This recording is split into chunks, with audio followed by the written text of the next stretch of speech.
अस्सलाम वालेकुम, कैसे हैं आप सब? उम्मीद है बिल्कुल ठीक ठाक होंगे।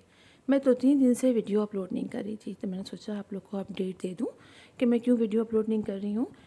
मेरा जो बिल्ला है, जिसको आप मेरी अक्सर वीडियोस में देखते रहते होंगे, अ, वो 2-3 दिन पहले जब घर आया बाहर से, तो उसके चेहरे पर थोड़ा सा ज़ख़म था। तो हम डॉक्टर के पास लेके गए। डॉक्टर ने उसका ट्रीटमेंट किया और कहा कि आप इसको घर से बाहर नहीं जाने दीजिएगा और रोज़ाना इसको लेकर आइएगा हमारे पास, ताकि हम इसका मज़ीद ट्रीटमेंट कर सकें। इस वजह से मैं काफ़ी मसरूफ़ रही और वीडियो भी अपलोड नहीं कर सकी। और उसको घर में रखना भी एक प्रॉब्लम ही होता है, इसलिए कि आपने देखा है वो बाहर घूमता रहता है। इसके कान के पास जो आप ब्लू ब्लू सा देख रहे हैं, ये मेडिसिन लगी है। अल्लाह का शुक्र है, अब ये काफ़ी बेहतर हो गया है। तो फिर मैं इंशाल्लाह 1-2 दिन में गार्डनिंग वीडियो अपलोड करूँगी। रिवर, रिवर, क्या हो गया? पसंद नहीं आ रहा यहाँ पे रहना?